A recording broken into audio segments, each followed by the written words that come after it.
Hello, Nympha. Kamusta na ang dating guyabano na mukhang mansanas na ngayon? Hayop ka!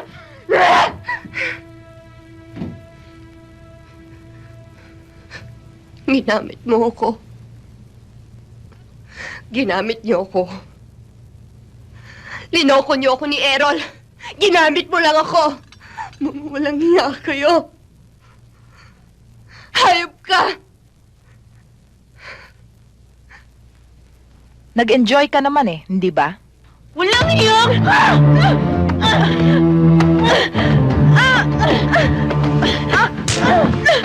Hayop ka!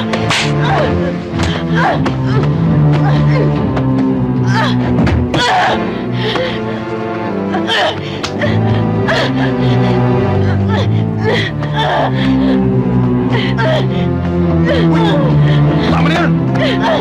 Tama na! Iwan mo ako! Ba? Nico! Ano yan, Rosette? Ano ka ba? Isa ka pa! Hayop ka! Hayop kayong dalawa! Hayop!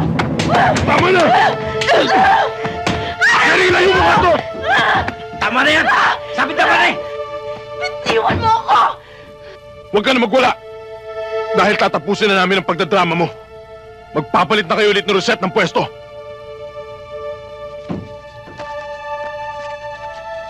Huwag kang mag-alala.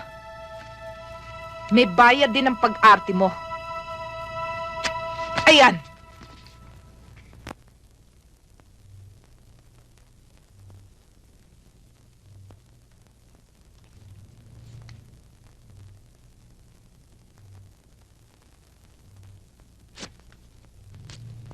Hindi ko kailangan to. Dahil hindi na ako papayag na makipagpalit sa'yo. Matapang ka ngayon, ah. Pinatapang ako ng sitwasyon na kinalalagyan ko ngayon. Sitwasyon na pinilit kong baguhin. At ngayon nakuha ko ang respeto at pagmamahal ng pamilya mo. Bigla ka na lang susulpot at aangkinin mo ang lahat. Hindi pwede. Dahil hindi ako papayag na magpagamit sa inyo uli. Pigilan mo siya! Ayoko na! Homer! Bayaan mo siya!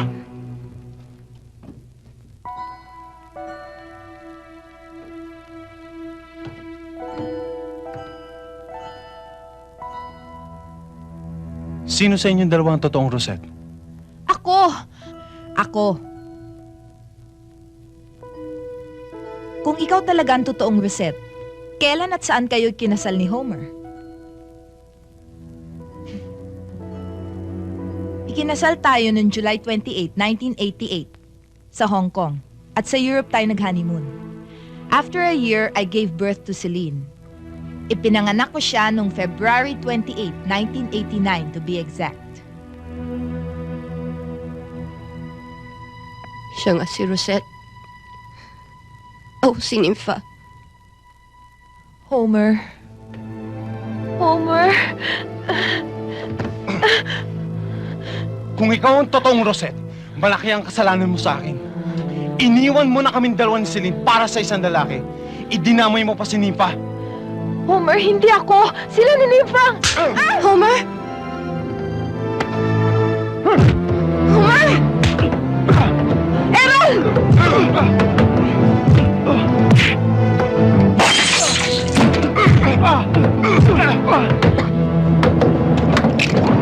Errol!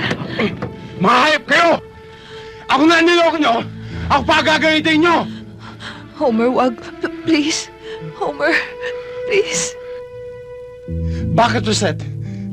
Bakit? Minahal naman kita. Ba't mo niloko?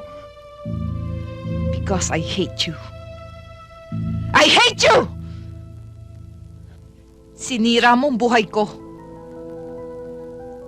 Alam mo naman na kami nagmamahalan ni Errol noon. Pero sinilaw mo ng pera ang nanay ko. Nilayo mo pa sa akin si Errol. Akala mo ba, madali para sa akin ang makisama sa'yo? At tuwing tayo. Halos bumaligtad ang sikmura ako sa pandidiri.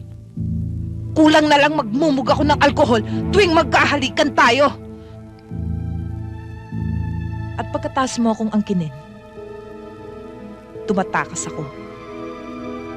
Pinupuntahan ko si Errol. Binibigay ko ang katawan ko. Ang pagmamahal ko. Ang puso ko. Na kailanman, hindi mo nakuha. Hayop ka! Hayop ka! Homer, wag! Homer, please. Huwag mo sila papatayin. Dudungisan mo lang ang pangalan mo. Wag, Homer. Ayoko na makita ang pagmumukha nyo. Baka sa susunod, hindi ko na mapigilan ang sarili ko. Tara na. Halika na.